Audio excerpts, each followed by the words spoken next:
Friday, everybody. That means the weekend's here, and that means it's Weekend Hangout episode 2.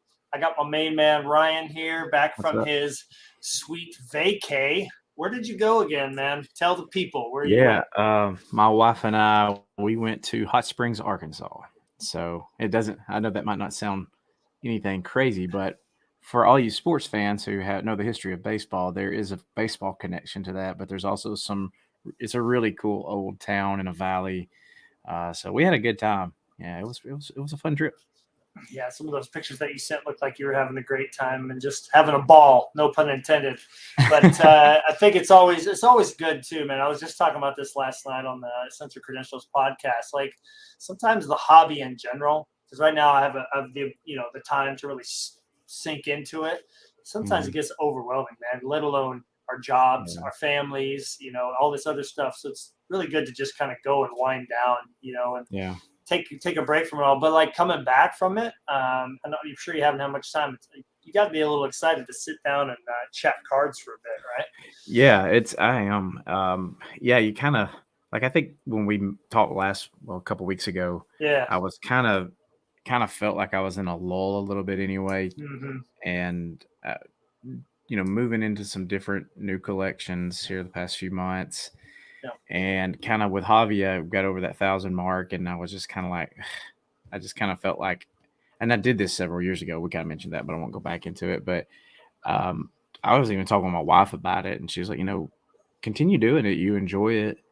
Right. But she said maybe like if you feel like it's just like you feel like you're burned out with it, just cut back to like maybe 2 or 3 nights a week where you spend time doing something with it. Mm-hmm. So, you kind Yeah. of feel like you kind of miss it in a way. So, but yeah, it's been good to just get away for a while, but being away from it now has kind of got me back into that groove of wanting to kind of get back into things and chat the hobby up and just see how things are going with you and your collection. So Yeah, man. Yeah, for sure. No, it's always nice to see your buddies kind of get back into the swing of things. And obviously, once we start getting some people here, it's good to involve other people in the community and hear their thoughts. I like you're saying, man. I definitely have a couple days. I was telling Alan this last night, and Alan's notorious for like completely taking like 5 to 6 major steps back from his collection, and then like jumping in and then jumping back out. I mean, he's got a 1-year-old and a couple yeah, other children in school. I mean, it's hard to dedicate time, but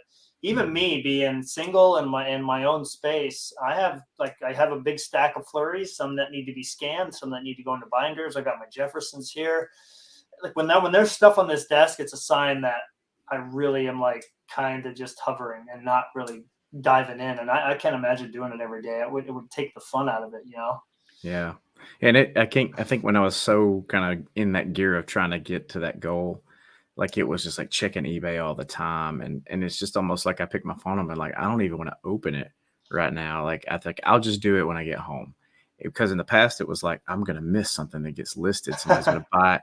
And then Yeah. it's like, well, you're taking all the fun out of it if you're just completely obsessed with it. Yeah. Cause it becomes like an addiction. I mean, we talk about it like anything can be addictive, right? And when you're Yeah. trying to accomplish something, it can really take over. But like I missed a Lopez card this week that I thought I would win because I didn't expect anybody to bid more than me on it. But it was like the 99 top stars, the eliminator. So Ooh. it's like out of 100 or something. Those are tough. Yeah, they are. And I'm like, there's no way anybody's going to bid more than like I think bid like $12 or something. Man, if only I could get a flurry out of 100 for $12 nowadays. That would be the So, dream, bro. but it ended while I was on my trip.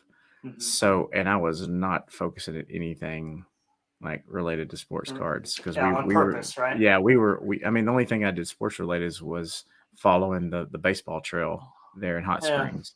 So, I was like, so what? But I get home and I'm like, oh man, I kind of wish I'd stepped it up on that one, but Mhm. they'll come around again.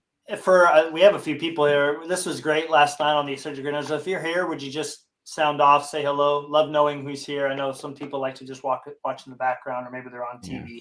No big deal, but it's always more fun when we're interacting with the people that are hanging out with us. We can pretend you're here, but you know what? I'm practicing that right now. A card out of 12. It was my target card for the release. It came up, and I made a huge mistake today. They had the best offer option, and the price was already so good. What do you think I did? Made an Made the offer. best offer.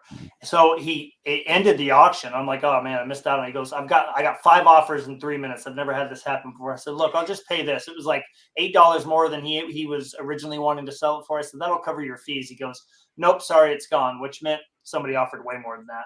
Yeah. So I should have just clicked the button now. There would have been no issues. I would have the card on the way probably tomorrow, and we wouldn't be talking. But excuse me, I think one thing that we all have to practice as collectors, we cannot win them all. Now, I didn't win it and you didn't win it. We could have won those cards, but you didn't win it because you were busy. I didn't win it because I made a mistake. I think it's just part of the hobby, but I'll tell you what, it always seems to balance out, man. It's so funny. Yeah. Alan was talking about it last night. He didn't win that elite craftsman, master craftsman out of 100. Dude, that thing he lost it. It went for over $1,000 at Barry Bonds. And you know that card, right? You've seen the Gonzalez, the A-Rod. Oh yeah. The Griffey. $1,000 for a card out of 100 at Barry Bonds. I mean, they're nice, but they're not that nice, are they? No.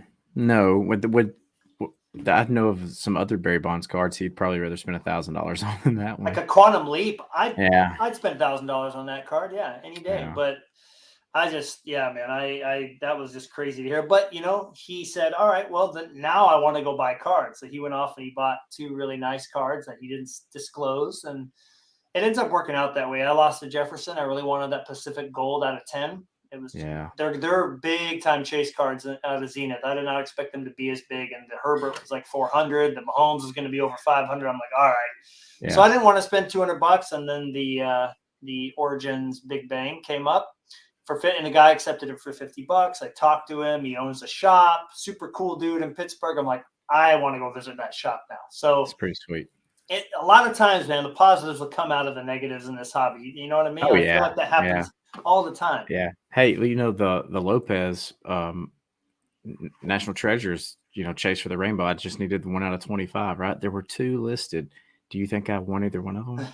Well, you were on your trip and both. I was on my trip, so I was like, it's like not going to happen with this. So it's like it'll come back. There's 23 more that could pop up. So, and they will, especially with the ultra modern stuff. I think that's what we're calling it now. Ultra modern, meaning like right now.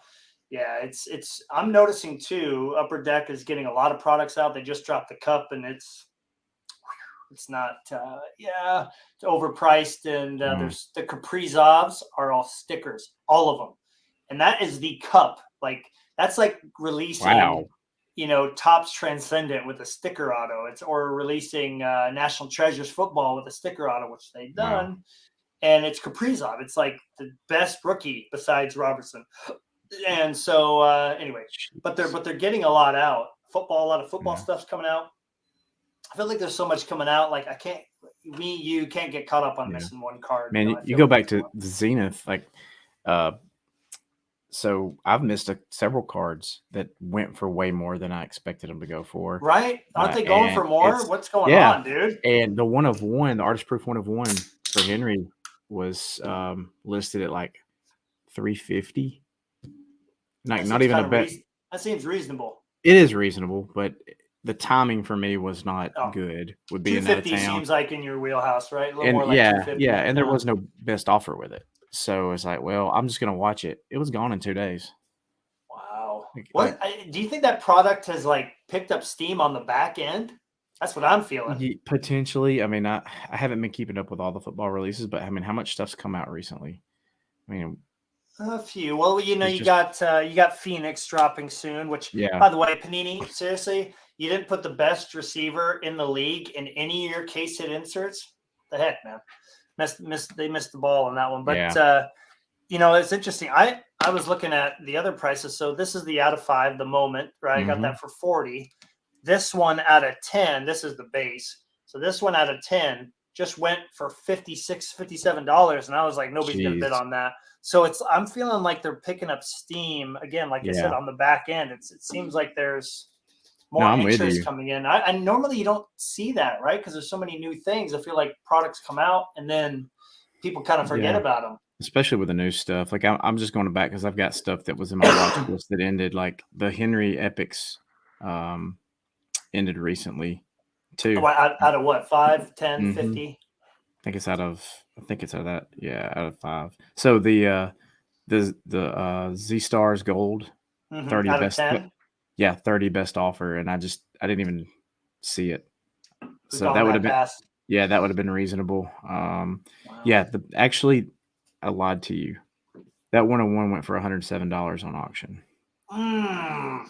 Yeah. But I Well, did I mean, that's not, you and I aren't in the game for those cards, though. We're yeah. looking for case hits, right? So I But think those are yeah. easy to let go. Yeah, and the emerald was 75. Out of 5? Mhm. Dang, so I got a heck of a deal then, man. Holy Yeah. smokes. Because Yeah, you Henry's did. about half. Henry's Yeah. about half. I feel really good. And I wonder why people are there must be something going on with that product on the back end. Yeah. For people that are watching, I'm really curious. Has anybody ever seen a product gain more steam after it's come out? Because like I feel like that Star Wars Topps Chrome release has done Oh that. my Like gosh. boxes were right. Haven't they just like gone crazy? Yeah, so there was second year release for it. I pre-ordered the first set for my kids for Christmas, and I bought them. I think they were like it was summertime or in this early fall maybe, Yeah. and they were pre-ordered $75 a box. I bought 2 boxes, was going to put them up for Christmas, and like when the Christmas season hit, they were going for 150, 200, 250, 400, and I told the kids like, "Do you guys want these or do you want to sell them?" And they're like, "Let's sell them," because they had some other Yeah. things. So we did, and I mean, I think I made like I don't know. I sold one to a relative, and I think I sold it to him for $200. It was cheap as he's going to get. And then the other one I sold 275 on eBay.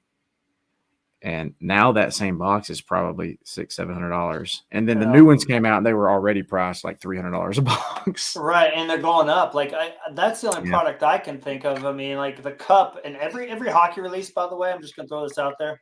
Upper Deck is coming way over, and it's all of them have come down. Everything, which I mean, for people that want to break boxes, that's great. That's Yeah, what should that's happen. But then price them there to begin with, and then go up. Like yeah. I don't know. It's very strange, but I've been watching a lot of football cards. Like for instance, this came in while you were gone. And Oh yeah. really exciting because these are just absolutely gorgeous. But I was saying last night on the Essential Credentials podcast that I got last year's. You and me are familiar with that. Do you have last year's in that case behind you? No, I'm Thought you did. still yeah, I haven't pulled the trigger yet on a few of them because there was some that I was still kind of holding out because like Right. The Marvels was a little more expensive Yeah. and I probably paid a little more for the blank slate than what they're going for now, but at the time it was I mean, we're talking $20 difference. I know, but So, that blank slate, dude, I'd much rather have that than the glass. I'll be honest. yeah. But But I've got 3 or yeah. 4 of those glass from the this year's and 2020's is there was one finally listed as an auction for 2020, which is a horizontal. So I've got a couple of different Oh, cards good. kind of sitting there Okay. that I can kind of. I did get this one though. You'll be excited. Ooh. Ah, yes. And I like. Can you show that close to camera? I'm gonna. Yeah. Ah, dude, look at that shot. We were talking about that off camera. How sick Bring it. that looks. What do you think now that you have one in hand? Oh god, this card came in at the beginning of the week, and I just looked at it today. Oh, wow. Like Okay. like Well, we got home on Monday, and then it was like shot out of a cannon work yeah. and stuff, and I opened the package on Tuesday, and it went in my closet, and I brought it down here and took it out of the Nice. case it was in. So I've been admiring it. I will say, like, if you want like this, it's one of those cards where you got to definitely have like a background to enjoy. Yeah, because it's got some. Yeah, because the acetate piece, like you can see the backside here, but if you turn it around, which I guess it picks up really well on camera. Well, this is a Marc-Andre Fleury clear cut exclusives. These are out of we don't know for sure, but out of 5. You can see right here, there's clear cut, and you know what? There's no matter what you do, it's kind of like that. I guess with that card, you kind of got to just get used to it. But I love the acetate feel. It's very 90s esque, But they do like they're easy to take pictures of with with like a black background. They really stand out like that. For sure, dude. You have to show me if you end up doing a picture of one of those, just because. Yeah, I am. I think which I haven't had a chance to do a video in a while, kind of getting out of town and prepping to go out of town. But uh, I've got some nice photos and stuff of some things related to the trip that I can kind of tie in with the next video. So it'll be kind That'll of be cool, nice. dude. I Yeah, did that'll pick be up. really cool. I did pick up. Like I made a mistake thinking that this was this year. Oh yeah, last year. How does it? Do you have one from this year? Because I'm curious how it compares. Not yet. It looks. Yeah, See, the shine is exactly the same though, because I get like a line. If you do it right, you can get 2 lines on there. Oh, that's beautiful though. That's the one. How much did that run you? Like $10? Yeah. Okay. Yeah. So you see about half price of Jefferson. Yeah, maybe shipped like $14 total or something like that. All right. Yeah, the what I was going to say about this is I was really happy to get this for the same price as last year's, because when this first came out, I saw some go in the close to 400. Yeah. Because it just doesn't make any sense to me that people are willing to pay double. I got that for 122. Last year's I paid 120 on the dot.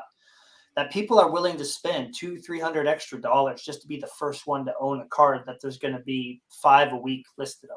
I just don't understand that, and it's been a very strange. That doesn't happen with Marc-Andre Fleury as much. His cards go for what they go for. The high gloss that comes up, which I usually try to get if I can first. The next person pays the same as that. The next person pays pretty much the same as that. Like, we all know where the prices are going to be of these hockey cards for Fleury, but for Jefferson, man, they're just like. You'll see like 5 of these sell for 120, and then everybody lists theirs for 300 or best offer. I'm like, are you guys not looking at completed listings? Like, what is going on? Yeah, I don't. It's like that. Well, you see it with Derek stuff too. A lot of people that just do some really high, buy it nows, and then they're going to throw that best offer in there, and you go back and you offer, what the last few sold for on average or something, or a little more if you want it, but. I just wait for his stuff to go. I think I touched this last time. I just let it go on auction. If there's a card that I want, let it go to the auction, because typically it's going to come in 20% less than even what the buy it nows come in for. So like that exploits. They're listed all day long 45, but they sell on auction for $20 to $25. Yeah. So you just wait. You did a lot better than me, bro. You did a lot better than me. Oh, geez. I made the man. I told you, I think, bro. I was the first one to buy one. That was not smart. That was not a smart move. You messaged and was like, don't be the first person to buy first card to come out. So, but I mean, everything balances out. We talked about this. This looks like this was $23. This looks like just, whatever. I don't want to see my face behind it. It looks hilarious. So no big deal, right? Oh, I know. Actually, yeah. See? Numbered 101s.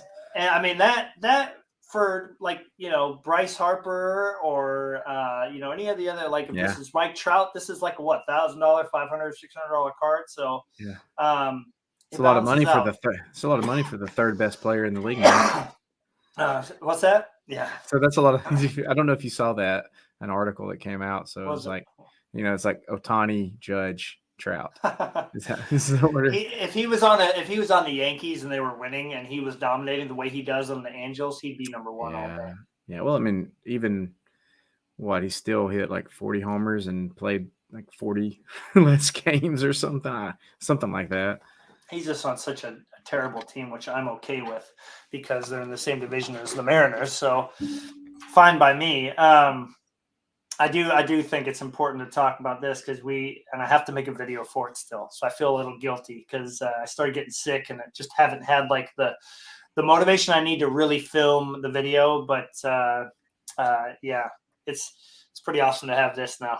Not going to lie. Oh, yeah. Almost 3 years into the making to find this card. And honestly, the coolest thing about it, I posted it on the Essential Credentials Instagram, was not only a guy named Ty, who's this like mega Andre Drummond collector. He is a completionist Drummond collector. So lots of respect to him. He and Ray, very similar. Like they have everything. Mm-hmm. He's like, hey, do you know this card's on ComC? I see your glass now stuff. I go, yeah, I've been watching it for a year and it's been at $3.99 for a year. So, yep. I'm like, I don't even know who owns it. And he goes, well, check this out. And the dude's name just happened to be the same on Instagram as on ComC, which I don't think that happens as often as people would think, right? No. So, because mine's not. Anyway, so I get in touch with this guy. He helps me get in touch with them. And I told them what my offer was. And I told them what I paid for the bin baller one. I think I got it for $60. So I offered way more than that. But Yeah. I said, this is where I'm paying for his one-on-ones. I feel like this is a really strong offer that you would help me complete the rainbow. And he agreed to it. And the funniest part was, Ryan, it's like I get my paycheck, and get paid. And then I go that morning and I offer 175 that we agreed on ComC. He counters. And I'm like, oh no, he changed his mind. 176. I was like, that's good. I like that. Yeah. Good on you, man. Like it was a really playful. I would have done the same, I think, just to have some fun. And so it was really cool. And having ComC be in Washington there, it takes like 2 days to get cards here. So that's great. I got it within a week of buying it. Pretty excited to have it, man. Yeah. No joke. But you think, you go back to what you said earlier, the everything averaging out. That was an extremely like major pickup for something. Like I'm still waiting on I'm not even hardly looking at anything Freeman except I need that pink from Select. Dude, I want that to pop up so bad for you. And that's the only thing I'm really looking for. But we both had some really nice pickups early on, start the year, right? So it's been real nice. Things are just kind of balancing out here the second month for me a little bit, and so we've had a few swings and misses on some things. Well, you're going to, though. I think this year started off a little bit hotter than I think both of us expected. Yeah. I mean, it ended on a hot streak and started for you. You started like Mr. 101 Lopez like that. It was crazy. Because honestly, my experience with Glass now, I'd still be sitting here waiting for. I've never seen the Mosaic Nebula. I've never seen the Mosaic. What is it? There's two of them, like fluorescent orange and fluorescent green. Never seen those, so I need those three. And there's a couple of glass sounds I've never seen, and yet you start with the 101. I mean, I think most people who build rainbows, like I was hearing last night on the podcast, they start with the 101 and they just build back. It's the easiest way to go. You got to do that. So I did. And I mean, honestly, it'd be done if I would have just pulled the trigger on. Yeah, you'll see another one. But I was more concerned, of course. I was more concerned about that out of 10. Like I felt like those would be a lot few and far between compared to out of a 25 or whatever. And I've seen like the ones out of 49 have gone for the same price as the ones out of 25. It's so bizarre. It's very weird. When you have to imagine a lot of those group breakers do the group breaks, the people buy the Brave spots because they're going for chipper. They get Javi. They sell a Javi because they don't want it. But once a lot of the breaks are done for National Treasures for like 2-3 weeks, and then they're done. So then you've got the rest of that product sitting on shelves. The out of 10s and less, it's just like a red refractor when it pops up. You don't pull the trigger on it, you're probably not going to see another one. So, you got to be – and again, I know like you said, you don't want to be refreshing your phone constantly because you don't want eBay to be a chore. But the notifications will not hit your phone until it's been like 2 days since the thing's been listed. So you have to be on it. And it does get exhausting at times. I mean, I'm curious for people who are watching now, if you could be honest with us, how many times do you check it? How many times do you check the save searches? Because what do you think, Brian? How many times a day on average? Oh, man. Once an hour. Easy. That's fair. I'll say that because there's times where I'll go 3-4 hours if I'm teaching or whatever. I mean, and it depends. Like Lopez, maybe I could check him 3 to 4 times a day because you're going to see 30 cards a day maybe listed. Yeah. So I can go all day. Like I could check it in the morning or something before I kind of get out the door and then work all day and then maybe check it at the end of the day at work and then check it in the evening or something. But like Derrick Henry, it's 100+ cards listed in every hour to 2 hours, right? So crazy stuff, man. So and I'm one of those that's like, well, I can put in particulars, and I do. Like I've got the Zenith in there, I've got certain other cards, but I still just search him, and I know we all do that because, geez, there's going to be something that's going to be listed that's not going to have the right name on it or something like that. They're not going to put the correct title, and it might slip in there. Right. So. Yeah, it's definitely about once an hour, and then obviously right before bed because you don't want to not check it right before you close your eyes and beat it and miss one. And I had that happen with. I'll just use that as a segue. I had that happen with a glass now, and it was a red refractor from Finest. It sold for $24.99. I was like, oh my gosh, like That's dirt cheap. I've not paid that little for any of my reds, for all 3 of the finest flashbacks. Mm-hmm. So another one comes up for auction, and it just arrived today, but I'm a little bit perplexed. Here it is. Everybody should know this design. Anybody that collects baseball Oh, from yeah. the 90s will know that design. So there's the red 5 out of 5. So it's ending, and I put in a $99 final bid, and I like set the phone down, like, all right, I got to make sure I get this card, but haha, nobody's getting $73. I'm like, hold on, time out. Who is bidding 72 on Tyler Glasnow red refractors? Who is doing it? Because Bo and I you remember Bo wanted to collect Aerod for a little bit. Yeah. Bo and I would make each other pay so much more for cards. And I was like, Bo, like, we got to stop this, man. Like, it just takes one person, though, and it just, I'm really happy to have all but the super now, because the pink out of 15 came in today too. But man, it's something's going on right now in the card market with Justin Jefferson and Tyler Glasnow. Maybe I need to stop talking about him. And Javi Lopez, obviously. I feel like some of the last few cards that I've been in on that I've won have gone more than I thought, and then the ones that I've lost that I didn't think would go that high. The bid's just weird. I'll just leave it at that. I mean, I feel like a few of these were shielded a little bit, and I'm like, who's gonna shield a Javi Lopez card, except for except for the guy that wants more money for it, because he's like, roll the dice and hope you're not the highest bidder of your own stinking card. Yeah. So, but I mean, that's probably me just thinking that because it went for way more than I expected it to. All right, I got a question for you and the people watching here. And if this is a party foul, because I've never done this, let me know.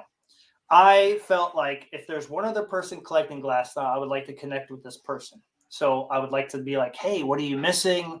Maybe we can work together so that we don't outbid each other. That would be the best case scenario. So this was listed by somebody who has like 12,000 feedback, right? So I was like, hey, I'm just wondering, would you mind telling me who was the second highest bid? Because I'm not used to competing with people with glass now. I would like to be able to reach out and get in contact with this person and try to work with them so this doesn't happen again. And they said, no, I can't do that. Dang it. Because I have an idea. I know there's a woman who collects him. She's got a really cool collection of his one-on-ones and some other things. It could have been her. And then I know there's one guy on Twitter who kind of passively collects them, and maybe he was like, oh, this is like my favorite design. It's a red. I got to have it. I would just like to know. But is that crossing the line at all? Because I don't know. It's not like I'm asking so I can be like, you a-hole, why did you bid on this? Not doing that. I mean, I've had sellers want to reach out and off of eBay before, and they're the one to connect through social media or something. So I don't see it any different than connecting with somebody on social media. Maybe he's used to hearing like, hey, I want to know who it was so I can tell him to screw off or something like that. Yeah. But I don't know. I guess you can't really trust somebody unless it was like a face-to-face exchange. And I thought that too, Ray, but and then I love Tyler Glasnow, but I'm on social media looking his name up, and people are not talking good about him. He's always hurt. He's not going to pitch that many innings. A few people are talking him up, but not $73 for a red refractor up. So I don't know what. Yeah. Maybe somebody like me from 2 years ago or 3 years ago is like, I'm collecting glass now. Let's do it. So, yeah. When did it end? How long ago? It was when was it? It was like, what is today? Friday? It was like a Sunday or Saturday or Monday. I mean, it didn't seem like I think it was Monday. Yeah. Okay. It was Monday. So well, I mean, you could have somebody who's collecting him. They like that car a lot. They're willing to pay a little bit more for it. And, it's that time of year where people are getting a little bit of extra cash flow if they're getting a return or something. Tax return. Yep. It's like, hey, I got a few extra. I'll throw 70 on this and see if it sticks. I can't get my head around that card being some other human being. But then again, I did put 99 like a crazy person. So like, it's just crazy to think that I paid like 100, only 100 more for that than I did a red refractor. It just doesn't make any sense, man. No, I get it. But I mean, when's the last time that's happened with you, with like a Henry or a Freeman even, or a Javi, where you're like, wait, I had to pay how much? Yeah, I mean, I wouldn't say that 101 because I didn't imagine it would go for what it went for, but Right. I was comfortable with what I put on it. So if it went for that, I was like, okay, that's fine. But I was still a little bit like, I can't believe that. I actually got outbid. I had to go in the last minute and bear down. So that card really that kind of surprised me a little bit. Not I know it's a one of one and it's National Treasures, but I have noticed even like with the 2016 Archives fan favorites of his, like the blue borders out of 50, like those will go for $60. Yeah. So being if you're someone who's just collecting modern and you're like, oh, there's Javi Lopez Brave, I don't see his stuff pop up much. Yeah. Maybe this is something and you don't really spend time collecting 90s and know that he's got several autos out there, so Only takes one, right? I mean, that's the thing. yeah. Alan was telling me that last time. It only takes one other person to want it as bad as you. And when it Yeah. comes to a one-on-one, Rodney told me this. He goes, Matt, when it comes to a card of that caliber, you do not want to say that you lost it for Yeah. $10 or $20. Yeah. What is that ultimately? I mean, geez, you know how fast you can spend $100? Fill up your gas tank and go to the grocery store to buy something for dinner, and you've spent $100. Like Yeah. It really $20 on a one-on-one. It shouldn't happen. So but there's a line, with every card like that gold. I was not going to spend $210 on a card out of 10 of Justin Jefferson. I'm not going to do it. No, I don't blame you. So yeah, we all have limits, right? Yeah, I mean, I've been holding out. Like, there's a few. Oh man, I forgot what they're called now. Color Blast. Oh yeah.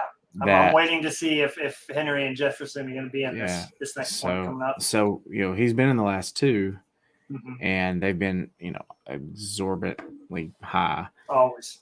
But one's up for auction now, so it'll kind of give me a little bit of a gauge. But I'm really liking the ones out of is it Obsidian?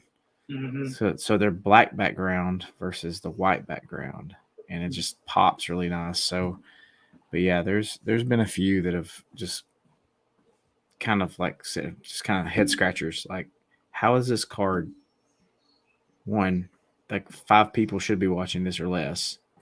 Or y'all go in and it's like nobody's watching it but me, but all of a sudden that's what kind of made me think, okay, somebody's kind of trying to bump this a little bit, but that's speculation. I saw one speculation. of these too, but here's the thing: I saw one of these that was at $20, and then the last 2 minutes it went from 20 to 150, and then ended the auction. I was like, what? Like it's very football is. I'm telling you, man. There's no patterns that I can pick up on other than noticing when something first comes out. Do not buy any case hits at all, because like the pedigree I bought that for 60, and most of them go for 60. Like I hit that one right on I hit it right on the nail. You know what I mean? Like hit it right on the head. But then some of these other ones, I'm like, don't be the first one, because I'm used to with Flurry being like, oh my gosh, I'm not going to see another one like that card today. Should just bought it. I'm probably not going to see another one again for a while, if at all. So you just gotta kind of get things figured out so you don't make those same mistakes. Because that was not a good one on my part. Well, what's nice with the Derrick Henry stuff is it's not a super collection, right? So we're honed in on specific cards for him and for Jefferson, and we know that they're a limited number, but they're not just going to dry up super fast, right? I mean, we're still seeing case hits from 2 years ago show up, or I am for Derrick Henry. So it's okay, like, but where it's if I'm trying to super collect or something, I'm still like, well, I want to buy this case hit, but I'm over here working on this rainbow. You start spreading yourself thin, and that's kind of what I've liked about just going back and kind of focusing on Henry. It's like, I can look at other stuff, but I don't feel like I have to be on point all the time to find stuff or win it all the time.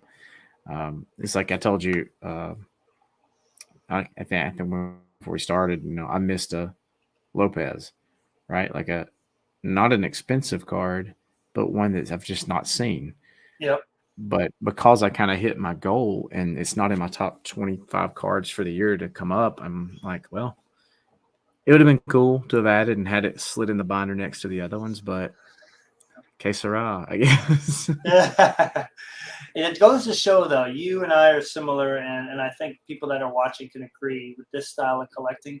We are like late when we focus in. We are all or nothing. Alan is like the extreme. You Mhm. said it last night, Matt. I am extremely all or nothing.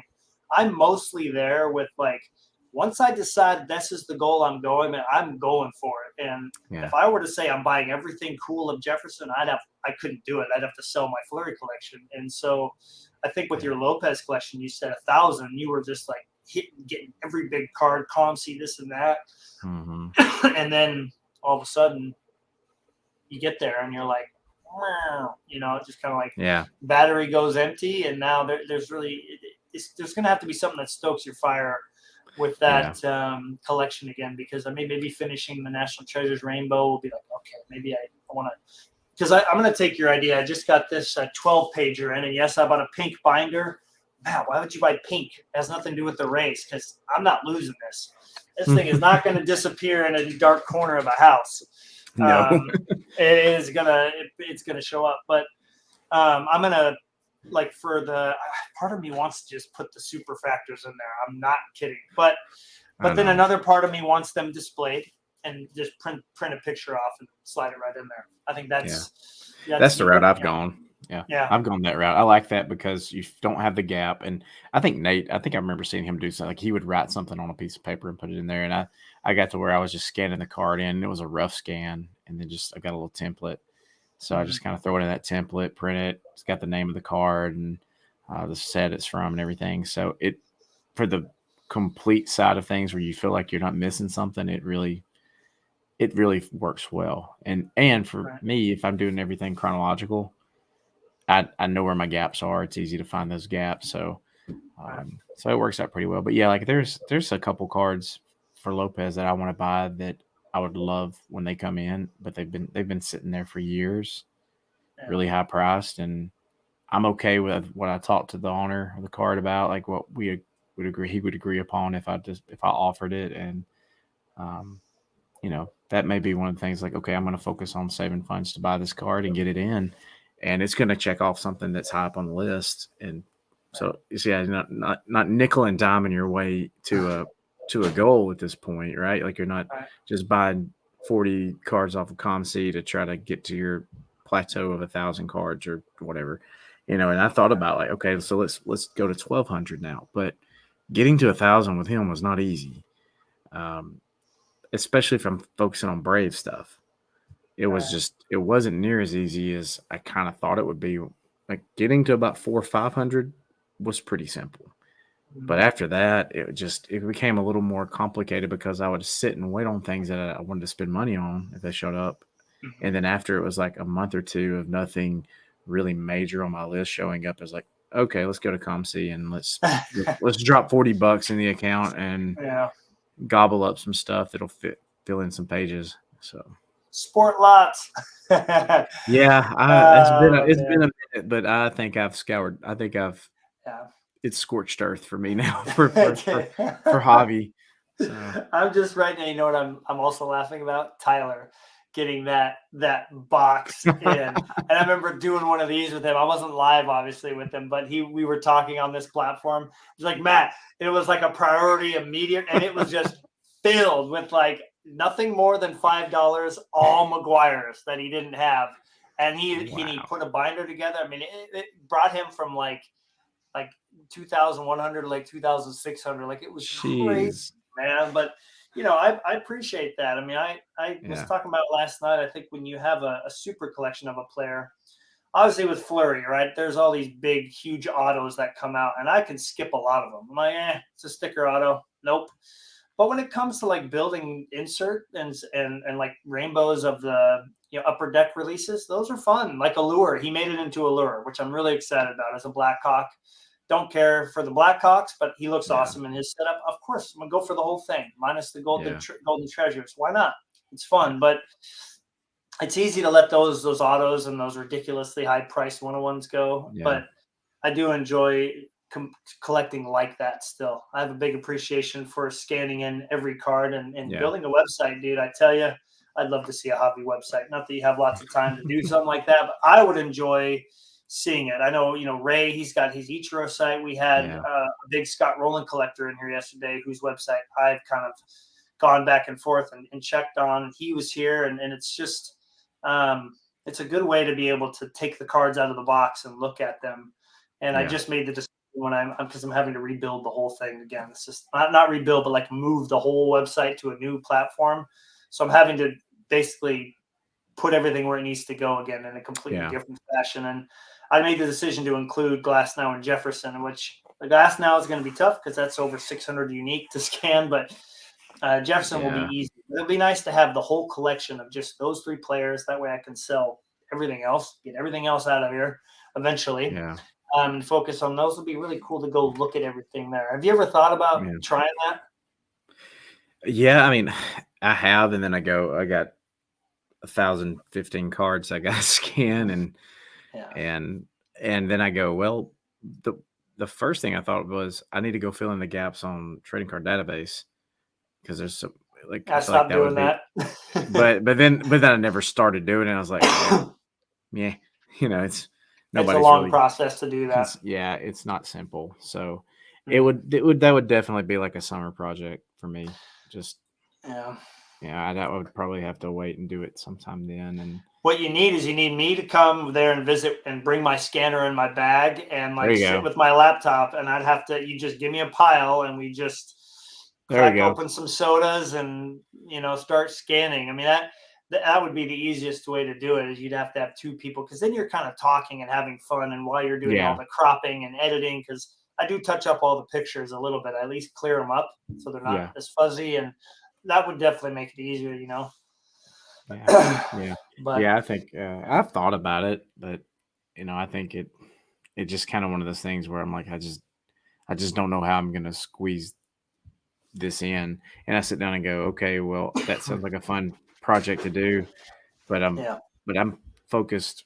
Like, I think I would want to focus more on kind of clearing clutter of stuff. Like, I've sit here with 5-row boxes of commons that I'm thinking, oh, I'm gonna drop those in a group and sell them cheap and ship them, and I'm like, no, like, well, it doesn't matter. Like, if they've sat here for 10 years or Goodwill. 8 years, Goodwill.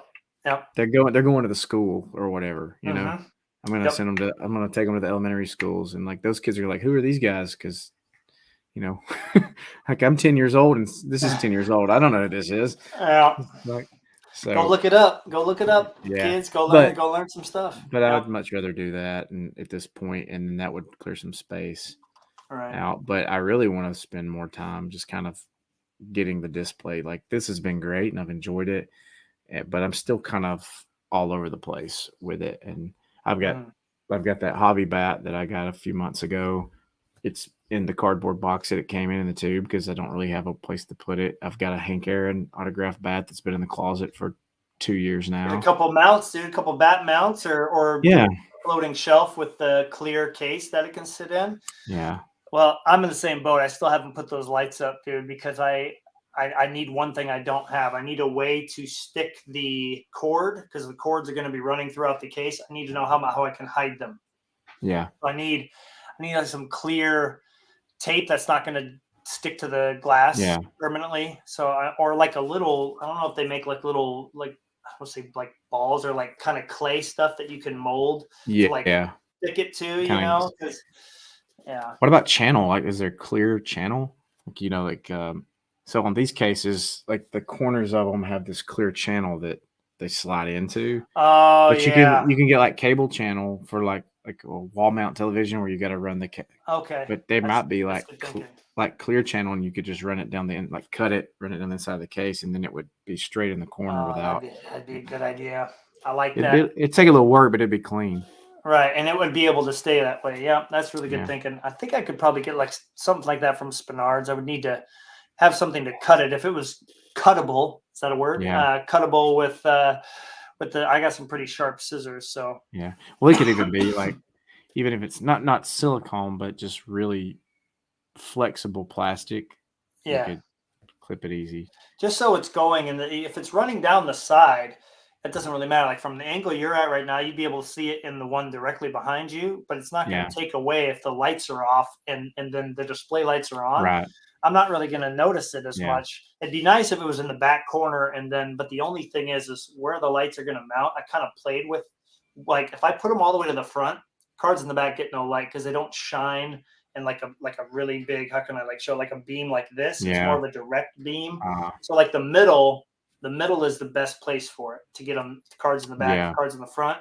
So on the glass, if you look at your second shelf there behind you, right? Like if you were to mount it underneath the glass shelf, you're going to have a cord that you're going to see running along the glass. So I need something to tape it on the glass because the light itself is like a strip. It's got sticky stuff, but I need something that'll stick the cord because it's not wireless. Those wireless lights are garbage. They run out and burn out. Yeah. Quick. Well, I put some in these that were cheap, and I heard 2 really loud bangs. When the adhesive had just given away, and I was like, that woke me up in the middle of the night. Remember when I had those big bookshelves with my Hangout collection in my room? Yep, a couple of them fell off one time. I'm like, all right, this is stupid, and then they got dim and didn't work. I was like, this sucks. Yeah, I found something. It's pretty cool. Yeah, throw it my way, man. I'd be happy to take a look at it. See, I can paste it in the chat to you. Okay, yeah, perfect. Paste the link. Like this is like just an example. I'm gonna ask Ray a question. Ray, first of all, thanks so much for always hanging out. Yeah, Ray. We really appreciate it. Ray, I want to know. I mean, with all the Ichiros that you have, and I know having a kid makes it harder. Your son's getting older, though. Have you thought about putting a display case up in like a man cave or the office or something? Because imagine coming into a room, Ryan, you see like the ultimate Ichiro rookie auto. You got the SPX. You got all there's just like a rookie display case would be jewel worthy. Yeah. Let's see what you found here. Ryan's always okay. Yep. So that's what I was thinking. Yep. As soon as you said that, I was thinking that for running them along the side. The only thing I would need is like something to get it to stick to the glass. You could get like some 3M clear 3M double-sided tape. And look at that. As soon as you said that, 4-leaf cards. There we go. And I have some of that, and it does come off as well as it sticks. That's a great thought. That's a great thought. Yeah, perfect. Thanks, 4-leaf. And hey, 4-leaf, I want to give you a shout out, man. You got a lot of Hall of Fame nominations, and I know that's coming for you and Brent both sooner than later. I would say next year. So keep up the content, man. Sure appreciate it. Agreed. I've got one more card to share for our chat tonight because it got here within 3 days of being shipped from Pennsylvania. Not joking. Jeez. Yeah, I know. Like, how's that even happen? So if you remember, I have a Marc-Andre Fleury red cup tag auto out of 4. Yeah. And it says his number, like the number 29 is in there, like that part of the tag. It's just best $350 I've ever spent on a card. Well, a buddy of mine, Alex, who just used this money to buy golf clubs, was selling this, and I bought the gold auto version. This is my first like big Fleury auto, I think in, I don't know, 2-3 months. Doesn't want to focus. It's fine. But it's gorgeous. You know how nice these cup cards are. Oh, yeah. And I love the gold, like the gold borders around the outside. Oh, wow. Of the card. It's kind of a. I didn't know I had that. Yeah, I don't know if it's there. You go. You can kind of see it's like yellow. Yeah. So yeah, I was very happy to not only, and I paid. I would say I paid at the top of the market for what this would probably go for right now, but I had agreed to that price, a couple months ago, and he used it to buy brand new golf clubs. So I'm excited for Alex, and I'm excited to have this now in the collection to go with that red tag. Pretty exciting stuff, man. Everybody gets what they want, Yeah. Here we go. Ray says, I'd love to. Honestly, don't have the room. Yeah. Yeah. Stays hidden in dark. Well, I mean, I think most people do that. And that's why Greg was asking me. It was kind of interesting. Greg was messaging me this morning, and I was like, ooh, maybe he's thinking about building a website. He was honestly going like, okay, so seriously, why do you do it? And in Ray's case, I think you'll agree with me, Ray. Isn't it awesome just to pull up the website and see the cards? You're not going to pull out every card outside of the boxes. it's nice to look at them. And Ryan, you and I kind of have the best of both worlds because you have some behind you. And then how often, Ryan, do you grab the folios and look through them? A fair amount. I mean, it's been a little while since I've kind of dug through it, but like I've got that.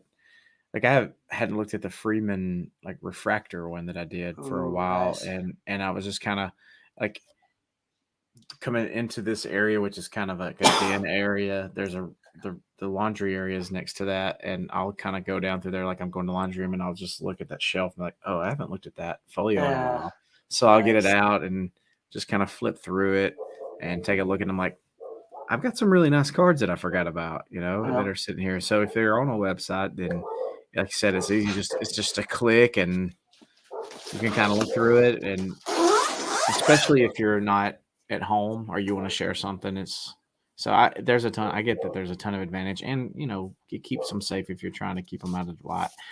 There's only like 2 windows in this room, and they really don't get any direct sunlight till like summer, really late. That's why, like across the room here, I'm not putting anything on that wall. Like where this is at, there's not really any sun, like major direct sunlight. And I'm trying to rotate everything, so it's only out for a short amount of time. So. Yeah, that's good thinking too. I pulled all my autos out of there. I won't put any autographs out. I only have 1 autograph in both display cases combined. It's the glass now. It's the excuse me. It's the what is it? The Inception booklet, ginormous Pirates patch out of 2. Patch auto booklet. I think it's toward the back. It's safe. But for anybody that's curious, so these are the Z folios. They're not 2-sided, right? So like they're meant for gaming cards. But if I'm being honest, when it comes to modern, the reason why I like them is you can have your rainbows in essence in here. And the backs are the same on every one. So it's not like, obviously here's Select from last year. Ryan and I got in some group breaks with this one. The white, which is right there. I got that from that group break we were in. So, and the cool thing is too, I don't know if you do this, Ryan, anything out of 25 or less, I usually do this with. I'll put it in a penny sleeve and it slides right in there with plenty of extra room. Yeah. I put every one of them in a penny sleeve. Okay, then. Every card is in a penny sleeve. Nice. That's my OCD kicking in. I'm talking like even some rough-edged 5-cent Javi Lopez cards are in penny sleeves. It's the ease of sliding them in and out is part of it. And especially if I miss something and I got to shuffle cards around, I know I could just pull it through. I don't have to worry about scratching the surface of the card or something. Well, now you're making me want to order a bunch of penny sleeves. I can feel it right now in my brain because I was looking, and the ones that aren't in penny sleeves were the ones that were coming out, and the ones that are in them are right where I left them. Well, and I was fortunate. I had bought tons of top loaders in penny sleeves pre-pandemic. Good thinking. Like it wasn't like intentional, but like we would go buy groceries, and I'm like, oh, I'll grab they were cheaper top loader. They were still Ultra Pros, but they weren't, the best Ultra Pros. So I'd grab like a 25 pack of those, and I'd grab 2 packs of penny sleeves. Well, I had tons of stuff just in boxes in penny sleeves and top loaders. And when I went, like, okay, I want to start using folios and I want to start using some binders for some stuff, like that all came out. So I have like 3 shoebox size card boxes that are just full of repacked penny sleeves into team bags. So yeah, that's a bit much, I know. But to segue from that, I think I'm gonna throw this to you because I only a little bit. I have a box of stuff I would like to see not in my collection, and the rest I'm gonna probably let a couple of kids at my school have so I can be done with it. Every day. I feel like I have too much stuff, but it's too much stuff that I don't want. When it comes to that, started with buying a lot of boxes just when I got back into collecting to open, and buying like 2 or 3 boxes of Series 1 or Series 2, thinking I'm going to build sets until I finally kind of found what area I wanted to collect in. And I'm sitting here with just tons of commons that don't mean anything to me. And 2, I've got things from that collection that I've still kind of hit a lull with trying to sell stuff. Honestly, I've stopped selling it whenever the whole 1099 stuff started, because I was like, I don't want to sit here and try to figure out how much I've got to budget into for taxes or hobby capital gains or whatever. This just takes the fun out of it a little bit. But So we kind of covered that though. Like you and I yeah. don't sell much. We spend way more than we sell, and if we Oh had to yeah. prove it, we could prove it within like 5 to 10 minutes. So Yeah. I don't like. I understand why you're not Yeah. selling as much as you used to. You got to utilize the groups, and that is a lot of work because you got to Yeah. coin and date and blah blah blah. Yeah. But it's definitely for people who sell a lot. Yeah. I can see that. Honestly, the binders, this is, I mean, think about it. My 98% of my glass style collection is in these two binders right here. And then the other Yeah. 2% are in one Yeah. touches and in that display case. And that's it. I Yeah. keep everything in here. Yeah. And so, no, I don't feel like I have too many because they're all consolidated in those two Yeah. binders. I think what I have, I'm happy with. Like what I'm Same. like what's in my collection that I go back and look at all the time. I mean, the cases behind me, across from me is a shelf that's got the folios and a few drawers that have stuff, and then I've got the flip lid display that came from the old hobby shop when I was a kid. That's what I go to and look at, like the little hutch that has just boxes of stuff that I've collected over the last decade. It's there because I can hide it, and then so I'm at the point where I think the best thing to do is just go through and say, this is not worth the time it's going to take to sell it Yeah. or try to figure out how to market it and just get rid of it. Just give it to some kids and Yeah. be done with it. Let the kids go through it. You know, Yeah. I made that decision and with way better cards. I'm ashamed in a way to tell you that I had 40 Steph Curry tops rookies, and if you've ever seen maybe 30, I opened a lot of that product, and I was moving back to Alaska, and I didn't have room for a 4-row box. Should have made room for those. Could have paid off a lot of stuff. Anyway, so I gave them to some kids though, and I am happy. I am happy knowing that I hope that they've used those to do maybe pay for college, or so I've made someone else's life better. I can be happy knowing that I didn't just throw them away or something. But you have cards that are not like that, and giving them away. I've brought every time I open a box of cards, which is like twice a year now. I bring. This is cool. This is a great idea.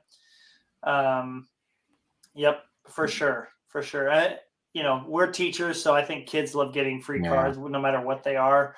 And so it's, there's definitely avenues for that kind of stuff. And I've noticed a lot of people like decluttering because so many of us were buying during the pandemic, and we weren't just buying our guys, we were buying and buying. I have goalie cards. I have two-row box full of goalies that I don't look at anymore. And I'm like, okay, I need to find people who love this stuff, or I need to sell it in bulk for like $100 and just send it off to somebody and have them enjoy it, because it's a bit much. Yeah, I think there's an evolution of a collector, or I think we see it with a lot of people, unless you're just someone who just loves cards and you like the idea of the amount of what's there. And I'm not to the point that somebody's a hoarder, but they just enjoy cards. It doesn't matter what it is. But I think most people who want to be like true collectors, they go through that cycle of I'm just collecting everything. Yeah.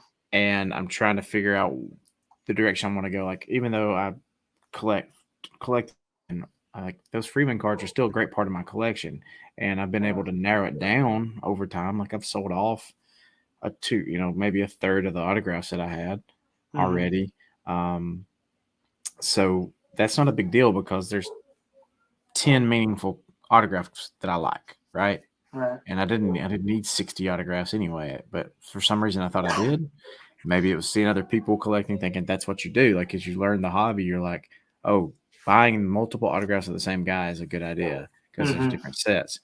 No, and I feel like the case hits kind of give you that feel because they're a different design, but you're not chasing that ink, right? So you get a uniqueness of that card because the autographs are unique because the designs are different, but it's still the same signature in a way. But if you're looking for specific autographs, right? Like you're focusing on the cup, and you're avoiding stickers, and you know what you're looking for and the quality that you're looking for. That's different. I mean, if you have 60 of those, you've got 60 of those that you've probably passed off on another 1,000+ cards. right? Right. And that Yeah. percentage is a little more, and so you can be happy with that. Whereas there's just boxes sitting over there that when I look at them, I don't go, I can't wait to see what's in there. I go, God, I wish that was not over there. Oh man. Well, I mean, to be fair, you got a lot of it from that one big purchase that you made with your Yeah, family members. yeah, So, I think there's that with autographs, with Marc Andre, Penguins autographs are king. His Vegas yeah. ones, I kind of am depending on the card. Cup ones, obviously, I want to try to get, Hmm. but I've let some of those go. A lot of them are stickers anyway. They're like, okay, whatever, see ya, or they're overpriced. And then in Chicago, I mean, like, yeah, I don't. Do I even own a Chicago autograph card? I don't even think I do.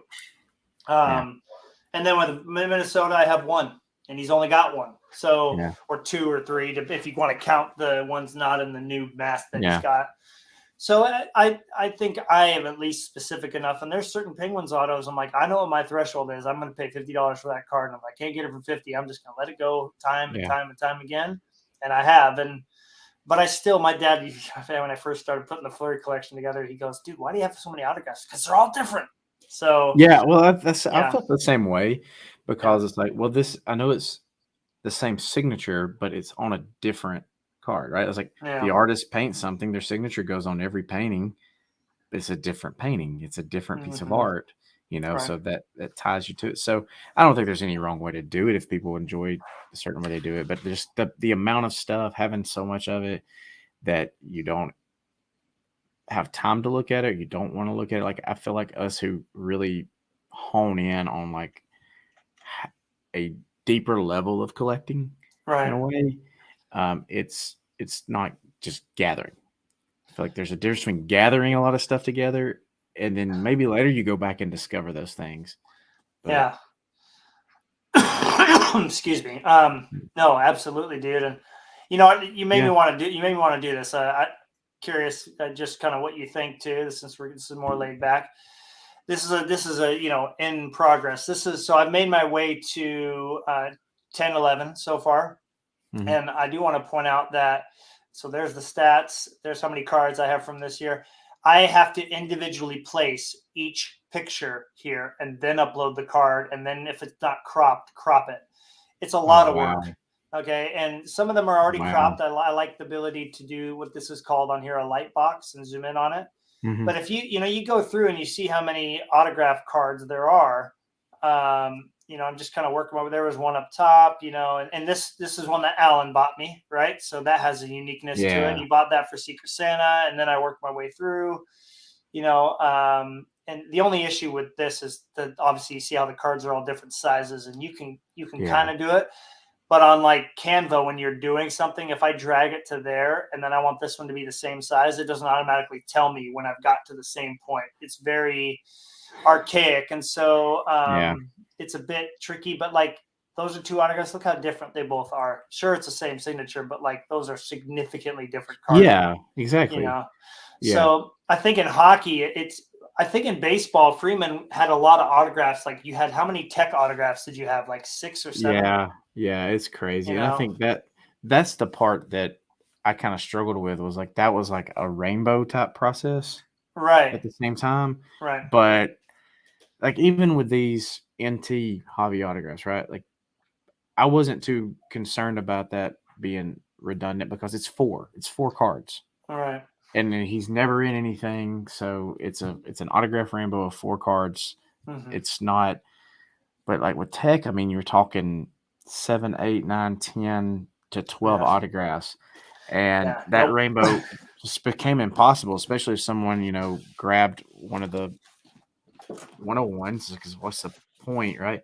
But Right. if it's just a rainbow of like non-autograph stuff, like that's one of those things where you're trying to create something that's a little unique um, Right.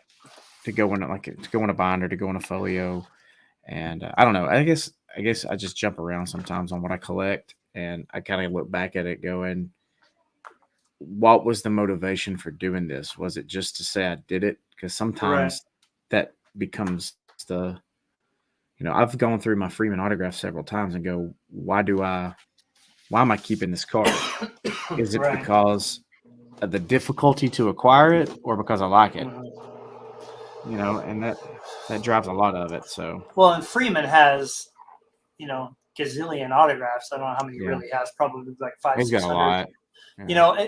I think as you were saying that, I just took a peek at some of my Glass. And Glass Now Rainbow, like an autograph rainbow, is like 3 or 4 cards. And so that, other than the 101, so it makes it very obtainable in that sense. If Mm-hmm. he had as many autographs as he did the actual base card parallels, like in Select, what is that, like 15? Yeah. I'd get the 2 or 3 toughest ones I could, and then I would leave the rest to be. And I do that a lot. It's just, I think Stadium Club, and I pick out like 2 or 3 that I really want to try to rainbow, and the rest I just kind of let it go. I mean, everybody's got their own way to collect, but what I'm seeing is a common theme of narrowing focus. And, just to segue into tomorrow's Instagram collector series, the interview series, episode 4 with Kelvin.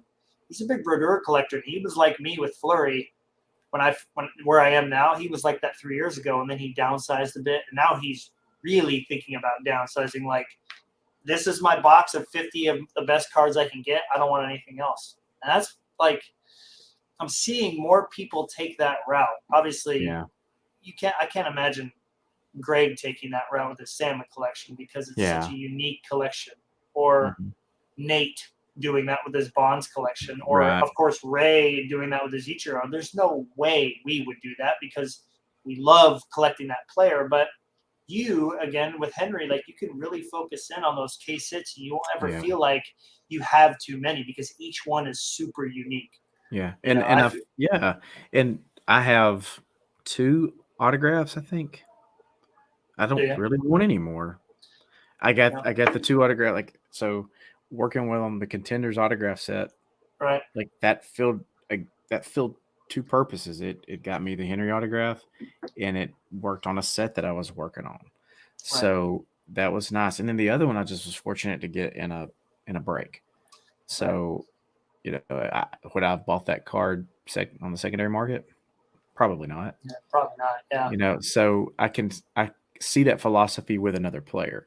Like with Freeman, like I realized that, of course, I love him as a player. I think he's a great player. I think he's a great guy.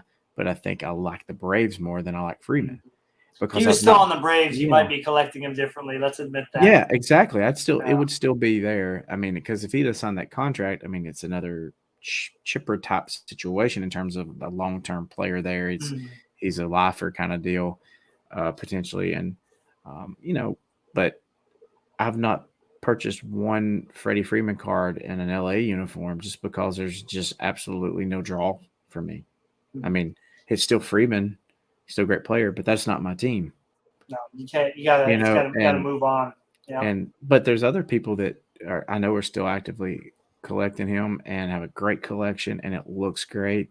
And I see some of the cards in the LA stuff, and I'm like, that's a good looking card, but it just does nothing for me. Well, and you also, how are you going to afford that and do your Derrick Henry stuff and hobby? It's just So I mean, I'm at the point now where I would rather buy one $300 card during the month than $301 cards. That's where I'm at. Right. That's good though, man. I mean, it makes every edition more significant. You know, it really does. And the case hits, I'm glad that we're kind of on the same page with that thinking, because it allows it. No, I know that every card I buy of Justin Jefferson, other than the Zenith ones, right? Like, I've kind of spread out a little bit and grabbed some cards. But that's a set you like. I mean, that's a difference there. I bought a few of them, and I'm like, all right, there's no way I'm ever going to get. I want to get the rainbow of this. That would be great, because I don't think there's a 101, and I've got the 25. I did win that, and the person still hasn't shipped it. What's going on? But other than that, I know every single card is going to be unique, super interesting, and it's going to be very significant because they're case hits, and they're always going to carry a lot of intrinsic value as well as value on the market. So they're safe. They're safe purchases, and I can really just go all in with my Glass Now and my Fleury collection, and that'll fit the mold for me there. So it's good. Well, go ahead. No, I was just going to say, a lot of things for me have changed in collecting over the last, I don't know, maybe 6 weeks. It's not a burnout, but I get to where it's like I need to really focus on the quality of what I have enjoying what I have, and we've mentioned this, but if you spend so much time, you get obsessive with it, maybe, Mhm. and it becomes one of those things. Because I mean, that's my personality. I mean, I'm digging into stuff, and I want to do it, and then I step back, and I'm like, am I just doing it because I think I need to do it, or is there an end game with this? That's like this is really something I'm going to enjoy having, and Yeah. could see like me going. Like I come and look at this case, and there's Pokemon up here too, but I I like it, mean, man. I like the so variety. that's my son, but like their Henrys are here. I've got a little Freeman like shelf here. Um, this is some hobby stuff, and then I've got some vintage right here. Like Yeah.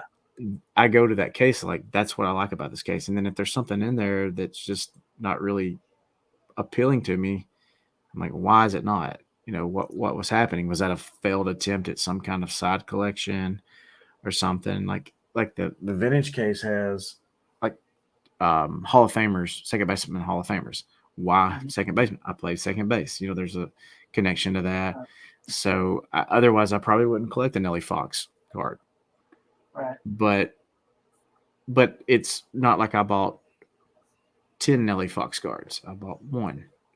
And I found the one vintage card that I like the image, I like this design, so that works for me. But I think that I'm gonna do some scaling back in terms of just how much time I spend with chasing stuff, and Right. just say, I'm looking for this. I'm okay letting other things go. And I'm going to spend a couple days a week focusing on my collection and doing some things and just doing some things that I enjoy, because Right. it's not enjoyable just coming down here every day and just trying to find some way to redo my reorganize things, um, Right. or dig through and try to find stuff that, oh, this was been in a box and I didn't know it was here, and it's how let me look it up because this is a Bryce Harper Bowman card or whatever, you know, Yeah. and stop worrying about getting premium dollar for everything, Yeah. because you're But not. it's hard. We all want to, but at some point you got to get to a point where you just like Yeah, throw it up there, get what I can, and let somebody yeah, else enjoy it. yeah. I Hopefully. mean, a card that deserves to be at a certain price, yeah, that's one thing. But going like, well, this Bryce Harper Bowman paper card, I hope it's worth $20, and they sell for $6 or whatever. It's like, Yeah.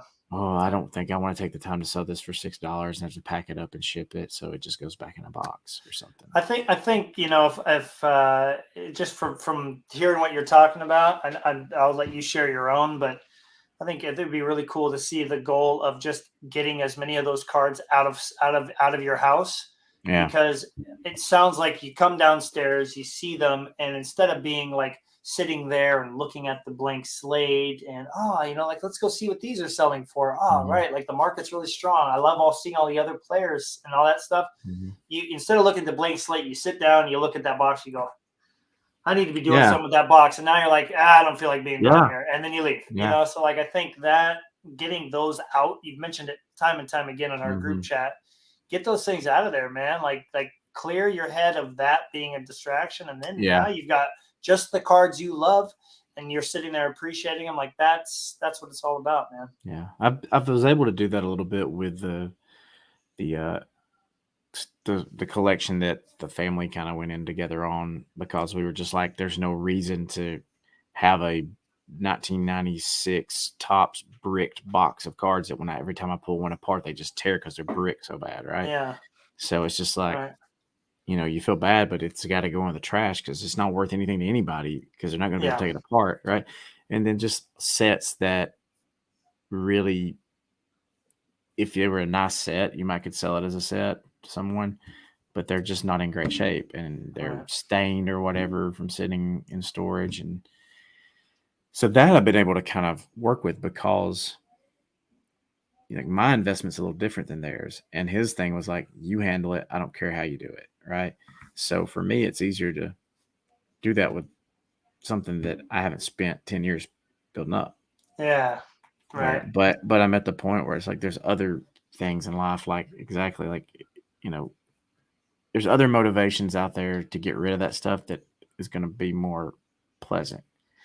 And well, then your experience in the hobby will be a pleasant one every yeah, time you step into that realm, that zone when you really like. You know how we talked about we're all in or all out type yeah, thing. Like when you want to go all in, it's like sit down, you turn around. Oh look at these Derrick Henry cards. Let's yeah, go spend an hour looking at some sales, looking at the new ones, and like yeah, I don't know about you, but when I see new football checklists come out, I go see what case hits does my guy have, and yeah, because I see how cool they look, and yeah. obviously it's cool too to be like, well, let's say which ones Derrick Henry has. Like, hey Ryan, have you Mhm. seen these? And so being able to just be a little more narrowly focused will allow Yeah. both of us to Yeah, appreciate things a lot more. I agree. That's where the focus has been. It's been on like all I wouldn't say negative, but it's just been on a focus of like, man, I gotta sell this stuff. I gotta get rid of it. Mm-hmm. I gotta have a return that feels right. And it's like at this point, it's when you invest in something and it continually is losing and you're afraid to get rid of it because you're not going to cut your losses. You could cut your losses and take that money, invest in something that's going to gain. You might lose 20%, but you invest that 80% in something else that's going to gain that 20% back. Yeah. Instead of just sitting there in a losing situation all the time Oh, because you're for sure. afraid to make a move. And look, the first box that goes out to the truck, there will be plenty more following it because all it takes is that one move to get it Yep. going. Right? It's just like when you start cleaning the house and you clean the kitchen, and you're looking around, and you go, well, not going to stop there. Who's ready to vacuum, and like Yeah, who's gonna fold laundry, and who's gonna shovel the yeah, porch? Those are all the yeah. things that I need to do. But What's shoveling a porch? I don't know what you mean by that. yeah, right. Sweep the porch, Yeah, mow the lawn in February. yeah, yeah. Well, you use a backpack blower or a blower to blow off the dust and the I think, leaves. yeah, that's a good point. People do that, don't they? Never heard Yeah. of that before. All right, before we go, I try to cough up all the stuff chilling in my throat. Let's set a goal for the week before we hang out either next Friday or Saturday. Yeah.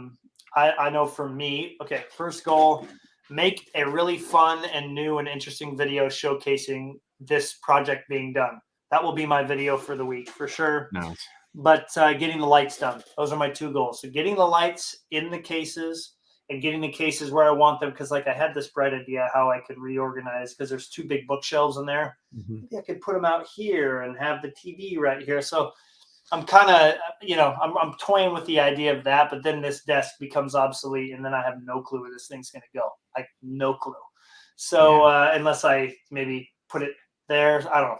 So those are going to be my two goals, though: lights and a video for the Superfractor. What about you? Nice.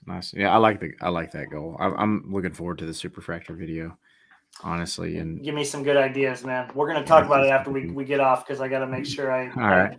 I have them. I have some notes, but I want to make sure I don't forget.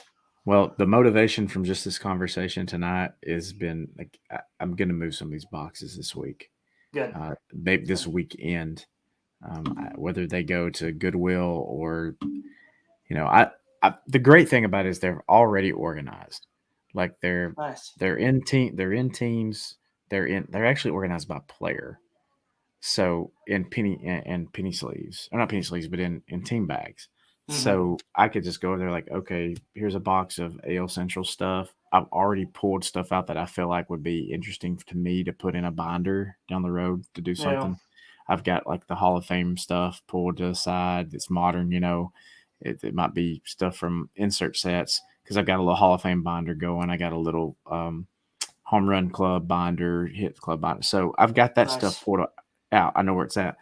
But that other stuff, it's just gotta start moving. So number one is get rid of a couple boxes this week. Number two is I do want to get a video going. It's been a while. I think I want to incorporate the trip that my wife and I went on and the historic connection to Hot Springs for the early 1900s, and I want to use this guy. Yes, because I've been waiting for you to use it so I can then get one for myself. So it came in, and I charged it, and then it went back in the box, and it's still nice and charged. Yeah, But, nice. Look at that, dude. but I did like a sample video with it, and because I thought like this is not working correctly. So it comes with this little guy here. It's magnetic. Okay. You clip on your phone. Let's see if I can give it a quick demo. All right. And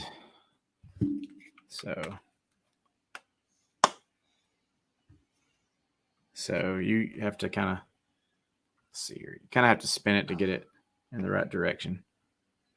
But it's not on right now. But once you're there, like when you move, like it's like you can see it's gonna. So when it's on, it stays in place, obviously, right? Yeah. Okay, right. That's cool though, man. Because I connected it backwards too. That's part of the problem. I just realized that the camera's facing the wrong way. When you go to film, it's going to allow you to move it. Like the movement of your arm is not going to keep it. It's not going to look like that on camera. It'll be stuck right there in that spot. And you can see like it's got a toggle switch, so it's not hooked up. Like it realizes it's not hooked up to my phone right now. Right. So now that it is, like you can move it back and forth. Oh, cool. Yeah. Oh, there we go. I see some kind of movement going on there. Yeah, there it goes. There we go. Nice. So left and right articulation, up and down. Cool. I dig that, man. All right. Well, give me maybe do a little product review at the end of your video, or just tell me what you think, because I think, especially with our cases, like moving around would be great. Michael, I do want to say hello to him. I love his videos. He is on it every weekend. He's got at least one video of pickups, and that's great stuff. I've got his intro down. Mike sticks and themes. It's awesome. That's right. Can I get a Mangini collection intro? Do you watch his stuff at all? I do. All right, let's hear it. Let's go. You know what I'm doing when playing with state-of-the-art technology? I like to look at baseball cards. That's right, man. He's got his shtick, dude. I give him a lot of props. But yeah, Michael, dig the Griffey pickups, and he's got a really cool Upper Deck Masterpieces jumbo card in his background. I don't know if you've seen that thing, but that thing is some weird dude in Alaska was like, I have this card, why do I need it? But I think it's hilarious that it stayed in his background. It's like a $2 card. I went and looked it up. I'm like, what does he even go for? $2. I'm like, see, it's the thought that counts. And so it just goes to show, like, a lot of these like minuscule cards in most people's minds, when we've exchanged cards, you and I have exchanged cards, they mean so much more, and that Michael does a great job of keeping the community going. So thanks, Mike, for that. But I enjoy his videos a ton. I like, it's just, they're great. I mean, you're easy to listen to. The content's always great. I love just the quick hit videos. It's easy to stay engaged with it. So yeah, enjoy the content. All right. I've got, thanks, buddy. I've got one long-term goal. I got a goal for the month of March for you and I. And this is for, actually, you know what? For those who are watching Ray, I think this is good for him to hear. And Michael, we spend a lot of times on what just came in. That is, we know that's what people want to see. That's what people are doing when they're opening cards. And we know that is the easiest thing to do because they haven't been put away yet. So they're here. My goal for everybody watching and Ryan and I is in the month of March to do at least one video showcasing stuff that we already have, because I feel like this every day. The website obviously is a really good way for me to showcase to myself what I have, but I want to do a video that showcases things that I already have. And you have an amazing Javi Lopez collection, not to mention the vintage stuff that most people don't even know about. They can see right now, but a lot of us don't know the breadth of the whole thing. I'm sure, Michael, I'm sure you've done some stuff, and of course, Ray, I know you have, but like an updated like showcase of like Ultimate Collection or Panini this, or like your whole select run. Because I'm thinking with Glass now, I could do some really cool stuff with like, here's 20 select, here's 21 select, here's 22 select.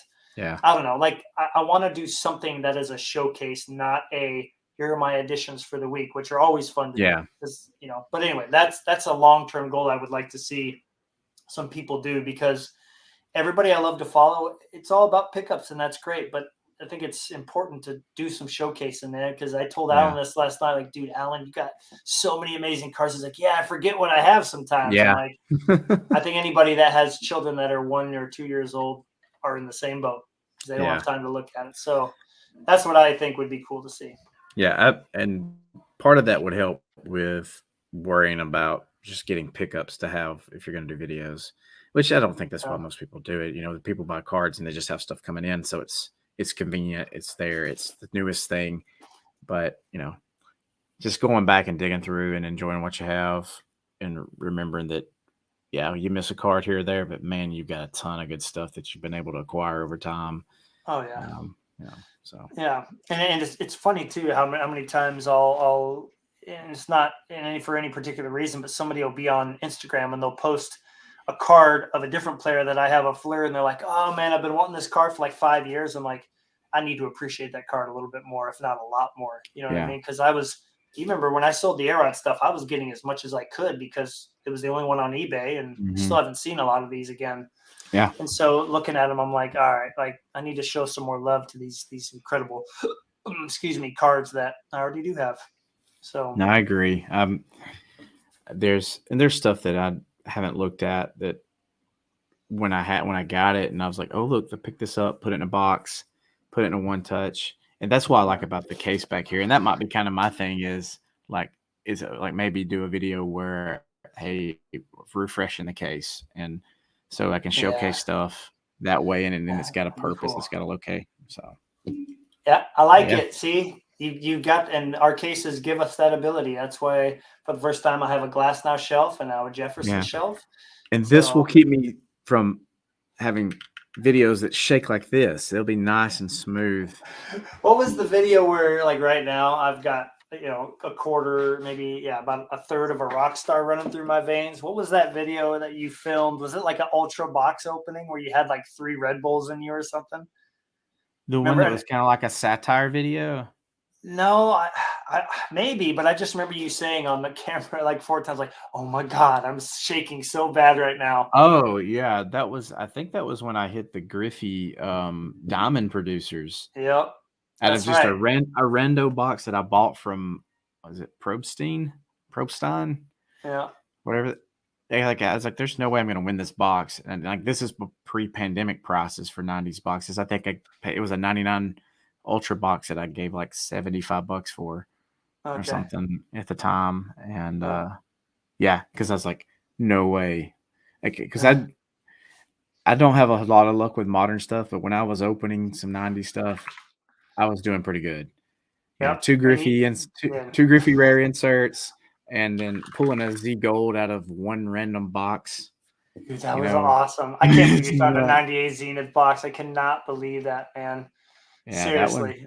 and that was like a Yeah. under $100 box too at the I'm time. look I'm looking for the 1999 Ultra huge pull, 39-minute or 31-minute video. Do you remember, was the Griffey toward the end? I feel like it was, right? Yeah, 2/3 towards There the it end. is. I Yeah. see it right now.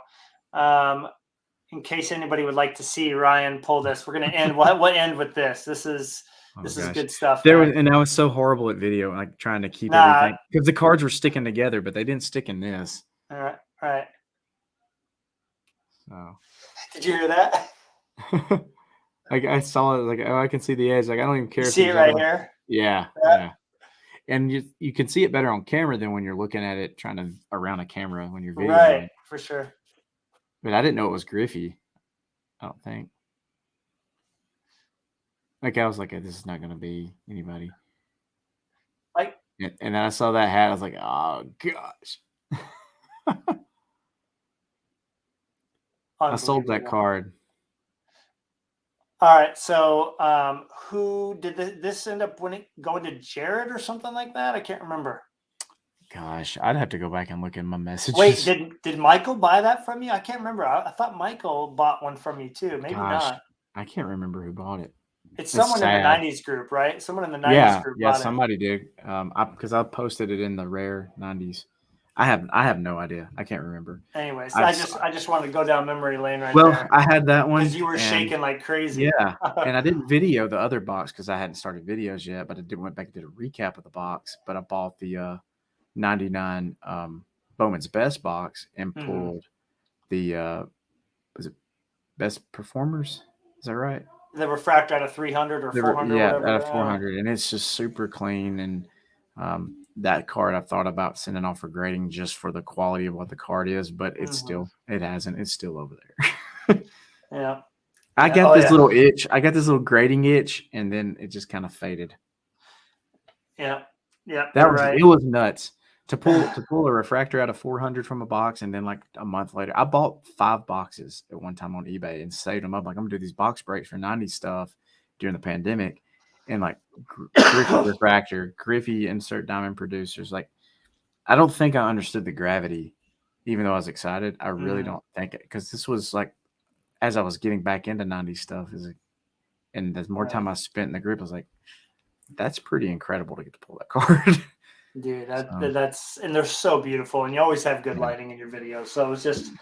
I told the guy that pulled this, because the guy that pulled it is the one that put it on Comsi, Leo. I said, man, Leo, I wish you had that video. So he's like, I do, but I also don't, because I sounded ridiculous when I pulled it. But like to see it, to hear and see his reaction would have been awesome. I mean, I'll end with this. There's a guy who, of all players, he's on YouTube. He collects Colton Parayko. He's a defenseman for the St. Louis Blues. Yeah. I kid you not. He bought a 21-22 Metal Universe box. He had his mom open it. She pulled the 1-of-1 PMG of Colton Parayko out of that box. I kid you not. Unless he totally like is fleecing us all right now. That right there cannot be topped. Like I'm like, Jeez. well, I'm never gonna top that moment. Like, Gosh, can you mighty. imagine? Not only did he pull a 1-on-1, he could have pulled anybody. He pulled his guy. His guy, like it just, I can't even. That's like a top of the mountain collecting moment. Like as a kid, I mean, of course, Griffey's Griffey, right? And my number one goal card as a kid was his rookie card, his upper deck rookie card, but I couldn't afford it, and my dad thought it was the '90s set, so he went and bought me the '90s set. I know that picture. Yep. So, which is a great photo. It's a great image too. It is. But I did in my adult years. Yeah, buddy. I grabbed one. So beautiful. And of course, I went with the highest grade in the price range I wanted to pay for it. But I mean, an 8's not a bad card. So. Nope, definitely not. Well, cool, dude. Well, I look forward to talking with you next week, and we, let's hold each other accountable. Make sure we get our goals done. I got to make sure those lights are done and hung up there. Yeah, this is that's funny. Ah, yeah. Yes, it is. It is, man. That's funny. If that was like if you were doing Pictionary and you had the Mona Lisa, you'd start drawing the Griffey card. Yeah, Mona Lisa. I can't tell you how many times I looked in Beckett at this card as a kid. Oh yeah. Wow, I'd love to pull this card, or I'd love to find this card, and it was like, there's just no way I can buy this card. No way my parents are going to spend that kind of money on a card. My best friend growing up, a kid next door in the apartment had a bunch of baseball cards, and he had all of those. And I was going through, and he had them in sequential order, and I was going 40, 30. I'm like, oh my gosh, no way am I going to see this card. 3, 2, wasn't there. Yeah. I've gone through some stuff that came in with this set that came over because from the old card shop. Can't talk. LCS, yeah, whatever it's called, LSD. I don't know. That's what I feel like I'm not on it. Nah, geez. This is water. But I was going through some stuff, just hoping to find some 89 upper deck, and there's a ton of 89, and but no luck. Yep, everybody pulled them out of there. Yep. Mm-hmm. For sure. Cool. Well, all right, everybody. Have a great weekend. Happy Friday again to you. And, excited to have people join us, Mike and Ray and Four Leaf.